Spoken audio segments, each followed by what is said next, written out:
आत्मीय भाइयों एवं बहनों, आहार चिकित्सा पुस्तक, लेखक पंडित श्री राम शर्मा आचार्य, पृष्ठ 29। साथियों, संसार के कितने लोग नींद के लिए बेचैन बने रहते हैं, इसका ठीक अनुमान तो नहीं लगाया जा सकता, किंतु यह संख्या करोड़ों में है जिन्हें या तो नींद आती नहीं या कम आती है या नींद के लिए सदैव बेचैन रहते हैं और अनेक प्रकार की औषधियों का प्रयोग करते हैं। प्रोफेसर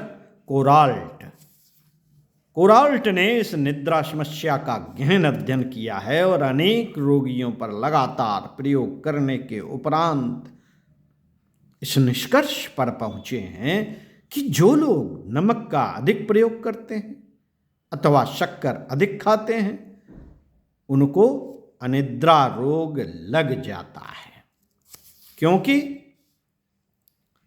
सामान्य मनुष्य को भोजन और स्वाद के अतिरिक्त उसके बाद के परिणामों, हानि लाभ का ज्ञान रंच मात्र भी नहीं होती। शरीर में अनेक प्रकार के नमक होते हैं और उनकी पूर्ति के लिए आहार में नमक की मात्रा रहनी आवश्यक है, किंतु ध्यान रखने योग्य बात एक ही है कि वे वनस्पति वर्ग के होने चाहिए, खनिज वर्ग के नहीं। हर वनस्पति में क्षार होते हैं। अन्न, फल, शाक, दूध आदि सामान्य आहार में उन लवणों की मात्रा भरी रहती है जो शरीर के लिए आवश्यक हैं, किंतु वे खनिज नमक की तरह खारी व जायकेदार नहीं होते। जितने नमक की शरीर को आवश्यकता है उतना सामान्य खाद्य पदार्थों में सहज ही समाहित होता है और उतने भर से शरीर की स्वाभाविक आवश्यकता सहज ही पूरी होती रहती है। इसके लिए उस खनिज नमक की तनिक भी आवश्यकता नहीं पड़ती।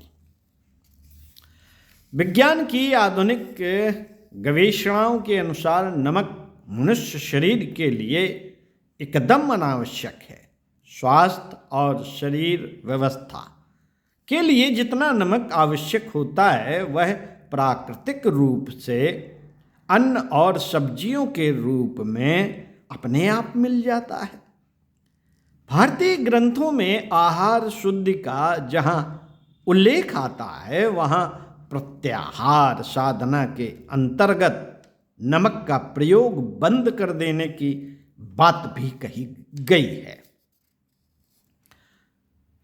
भारतीय धर्म ग्रंथों में नमक के त्याग को एक व्रत के रूप में निरूपित किया गया है। धार्मिक दृष्टि से नमक त्याग का महत्व तो है ही, विज्ञान की खोज ने भी इस नियम की पुष्टि की है। यही नहीं, नमक को शरीर के लिए हानिकारक भी माना है। मित्रों, नमक यदि विष है तो शरीर पर इसका प्रभाव क्यों नहीं पड़ता? इसका एक बहुत बड़ा कारण है शताब्दियों से नमक का प्रयोग करते चले आ रहे मानव जात का शरीर और उसके कोष इसके अभ्यस्त हो गए हैं। फिर भी मनुष्य शरीर की प्रकृति इस तत्व की उपस्थिति सहन नहीं करती और पसीने मूत्रादि के रूप में यह विसर्जित होता रहता है। फिर भी इसका प्रभाव किसी न किसी रूप में तो होना ही है और वह होता है दुस्साध्य रोगों के रूप में। रक्त विकार, हृदय रोग, आमाशय के रोग आदि कई बीमारियों का कारण नमक ही है।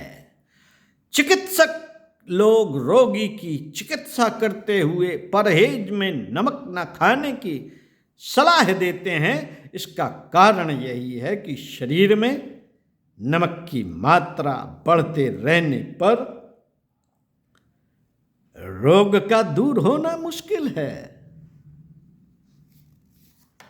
ओम शांति।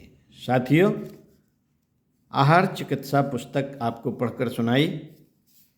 स्वाध्याय, सत्संग, चिंतन, मनन करने योग्य और अपनी आदतों का सुधार करने योग्य ओम शांति।